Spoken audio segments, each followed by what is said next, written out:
कोलकाता के जीडी बिरला सभागार में रविवार को प्रबुद्ध रहा और पौलोमी मजूमदार द्वारा बांग्ला संगीत रविन्द्रनाथ टैगोर के गीतों का गोहिन सुरे टैगोर की संगीतमय गाथा का वर्णन किया गया। इसका प्रमुख फोकस पूर्वी और पश्चिमी शास्त्रीय संगीत का प्रभाव।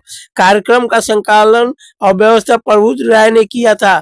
तबला जय नंदी, कीबोर्ड सुरजीत दास, सरोज कौशिक मुखर्जी, सौमित्रो सेन गुप्ता पियानो पर थे। इस कार्यक्रम में सभी कलाकारों को सम्मानित किया गया। সেই মেলার কথা আজকে আমরা বলবো, যেটা আয়োজিত গহীন সুরে। আপনারা মঞ্চে দেখতে পাচ্ছেন আজকের গহীন সুরে এই অনুষ্ঠান কারা আলো করে থাকবেন। মঞ্চে রয়েছেন শ্রাবণী সেন, মঞ্চে রয়েছেন প্রবুদ্ধ রাহা, হ্যাঁ এই হাততালি তো দরকার ছিল অবশ্যই। মঞ্চে রয়েছেন পৌলমী মজুমদার এবং আমাদের যারা যন্ত্রসঙ্গীতে যারা রয়েছেন, যাদের ছাড়া আমাদের সুর লাগে না, গান আসে না, তাদের কথা বলব। তার আগে একটু জিটার কথা বলব।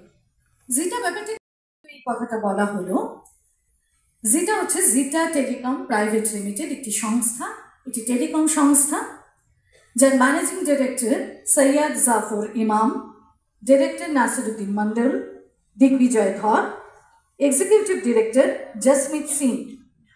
এদের এই যে টেলিকম সংস্থাটি সেটি কলকাতা, আরবি অর্থাৎ ওয়েস্ট অফ বেঙ্গল, বিহার এবং ঝাড়খণ্ড এই সমস্ত জায়গায় এদের প্রসার রয়েছে এবং এরা ব্রডব্যান্ড সার্ভিস দিচ্ছেন সবাইকে এবং খুব দ্রুত ছড়িয়ে পড়ছেন আমাদের মধ্যে এবং সুরের মধ্য দিয়ে ছড়িয়ে পড়ছেন। এই যে আজকের গহীন সুরের কথা আমরা বারবার বলছি, গহীন সুরের যে প্রথম পর্ব, সেই প্রথম পর্বে আমরা রাগাশ্রয়ী রবীন্দ্রসঙ্গীতের কথা বলবো না, কথা বলবো না, কথা আমার এইটুকুই, আমরা গান শুনব। রবীন্দ্রনাথ বলেছেন কালো আঁকি তাঁর পছন্দ নয়। ছোটবেলা থেকে তিনি যে পরিবেশে বড় হয়েছেন, বিষ্ণুপুর ঘরানা, যদু ভট্ট, এগুলো কিন্তু তার কাছে খুব পরিচিত ব্যাপার। সেই সময় তাদের বাড়িতে ওস্তাদেরা নাড়া বেঁধে থাকতেন, তাদের কাছে নাড়া বাঁধতেন শিক্ষার্থী হয়ে আমাদের ঠাকুর পরিবারের ছেলে মেয়ে। তো সেই সমস্ত ব্যাপারগুলো তারা ছোটবেলা থেকে দেখে এসেছেন। তারপরেও তিনি বলেন যে আমরা আসলে শিক্ষার দৃষ্টিই দেখতে পাই। তিনি কিন্তু কোনো গানের ক্ষেত্রে, যে রাগাশ্রয়ী গানের কথা বলছি, সেই রাগাশ্রয়ী গানে কোনো একটি রাগকে ভীষণভাবে প্রাধান্য দিয়ে একদম মেপে তার বাহারকে, তার এই রাগ থেকে ওই রাগ মিশে গেছে। কখনো আমরা গান শুনতে শুনতে বুঝতে পেরেছি আচ্ছা এই রাগের একটা ধরন আছে না। আসলে তিনি সবসময় চেয়েছিলেন শ্রোতা আনন্দ পাক, সহজ করে যাকে পাওয়া যায় সেই সব থেকে বড় পাওয়া। একটা কথা বলি, ল্যাপটপটা দেখলেও বুঝতে পারবেন যেখানে বই টই রাখা রয়েছে, মানে একদম গল্প আড্ডা। আপনাদের কিছু বলার থাকলে একটা গানের পর যদি মনে হয় অ্যাপ্রিসিয়েট করার বা কিছু whatever expression you can have, সেটা আপনারা বলতেই পারেন। এবং এটা একদমই গান বাজনা এবং অনুষ্ঠানের শেষে যদি আপনারা কথা বলতে চান সেটাও কথা বলতে পারেন। এবং এই অনুষ্ঠানটার কনসেপ্ট নিয়ে যেটা ও বলছিল নন্দিনী, সেটা হচ্ছে যে রবীন্দ্রনাথের গানের অ্যানালিসিস করাটা is almost next to impossible. মানে আমি একটা এক্সাম্পল আপনাকে দিলাম, আপনি পর মুহূর্তে আরেকটা এক্সাম্পল দিয়ে বললেন না এটার সঙ্গে তো মিললো না, কোনোদিন মেলে না। এই ধরনের জিনিয়াসের কাজ কোনোদিন একটার সঙ্গে আরেকটা মেলে না। এবং উনি যে কোনো ধরনের সারা পৃথিবীর মিউজিক শুনেছেন, সব ধরনের মিউজিক শুনেছেন, কিন্তু কোনোটারই ডিটো উনি নেননি। উনি প্রত্যেকটার থেকে তার নির্যাসগুলো নিয়ে উনি রবীন্দ্রসঙ্গীত নামে এইরকম একটা সাবজেক্ট তৈরি করেছেন, যেটা আরো 500,000 বছর থাকবে আমাদের মধ্যে।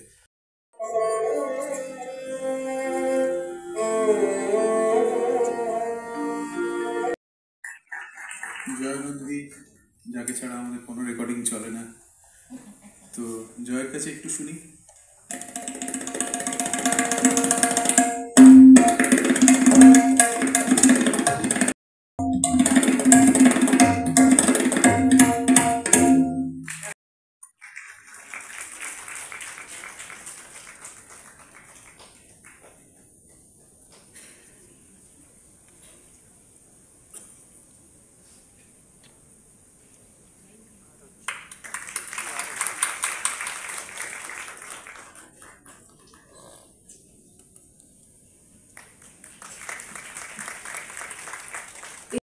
উঠবে, তাই না? আমাদের ইভেন্ট ম্যানেজমেন্ট টিম কি বলছে?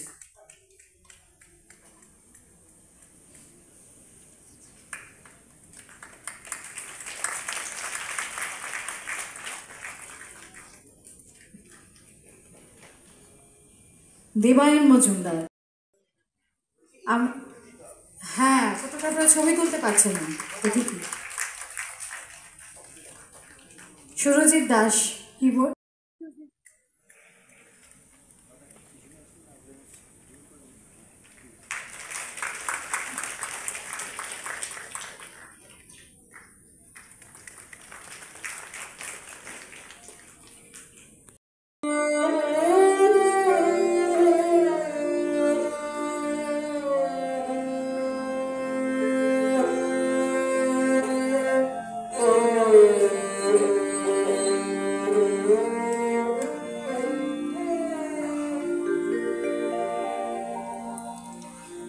না বুঝে কাহে তুমি হাসপালে, না বুঝে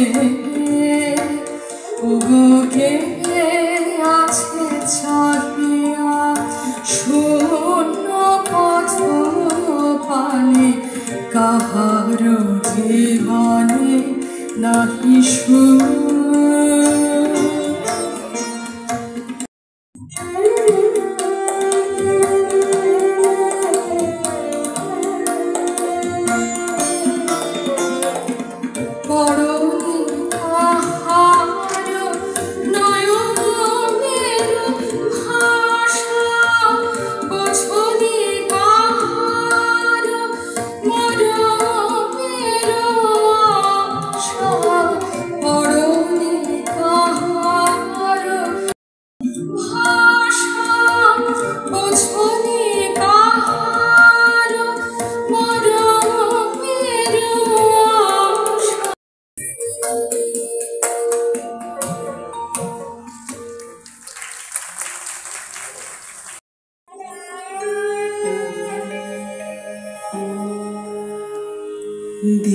দিনগুলি সোনার খাঁচা রইল না, রইল। অনুষ্ঠান কি মনে করে? রবীন্দ্রসঙ্গীতের অনুষ্ঠান মনে করা তো একটাই, গুরুদেবকে স্মরণ করা। আর যতবার আমরা ওনাকে স্মরণ করে গাইতে পারবো নিজেদের জীবনী শক্তি বাড়বে। তো চেষ্টা তো সেইটাই চেষ্টা। ধ্রুপদীর সাথে রবীন্দ্রসঙ্গীতের মেলবন্ধনের ব্যাপারে কি বলবেন? দেখুন, রবীন্দ্র গানে তো ইস্টার্ন ক্লাসিক্যাল, ওয়েস্টার্ন ক্লাসিক্যালের ভীষণই একটা সাটেল ইনফ্লুয়েন্স আছে। তো সেইটা কিভাবে আছে সেগুলো আমরা চেষ্টা করবো আজকে একটু হলেও ছুঁয়ে যেতে, যে প্রাচ্য এবং পাশ্চাত্য সঙ্গীতের যেরকম প্রভাব আছে সেটা একটু একটু করে বোঝানো।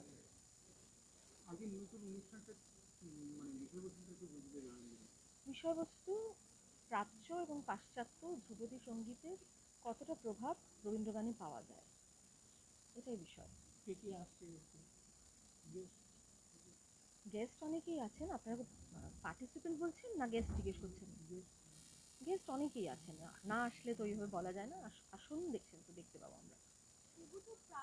প্রাচ্য আর পাশ্চাত্য সঙ্গীতের মিলবন্ধন এক জায়গায় হচ্ছে, সেখানে কি দর্শক আসলে আমরা আমাদের দেশীয় দর্শক ছাড়া কি বিদেশি দর্শকদেরও দেখতে পাই? সেটা দর্শক আসনে কারা আসবেন, সেটা টিকিট কেটে যারা আসছেন সেটা তো আমরা দেখতে পাই না ওইভাবে।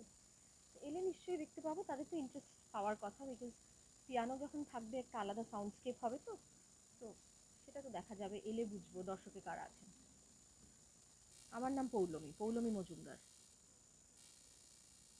রবীন্দ্রনাথকে নিয়ে কাজ তো সারা পৃথিবী জুড়েই হচ্ছে। রবীন্দ্রনাথের সাহিত্য নিয়ে চর্চা, তার তার এত বহুমুখী প্রতিভা, বিভিন্ন সাবজেক্ট নিয়ে তিনি যে কাজ করেছেন সব কিছু নিয়ে চর্চা হচ্ছে। কিন্তু তার সবচেয়ে যেটা উনি নিজেও ভেবেছিলেন যে তার সঙ্গীতকে নিয়ে সবচেয়ে বেশি চর্চা হওয়া উচিত, এবং সেটা কিন্তু এখন হতে শুরু হয়েছে, যদিও সেটার এখনো অনেক ধাপ বাকি রয়েছে। মানে তার সাহিত্য চর্চা নিয়ে বহু সারা পৃথিবীতে কাজ হয়েছে, শঙ্খবাবুর মতো, শঙ্খ ঘোষের মতো লোক কাজ করেছেন এবং আরও বহু মানুষ কাজ করেছেন।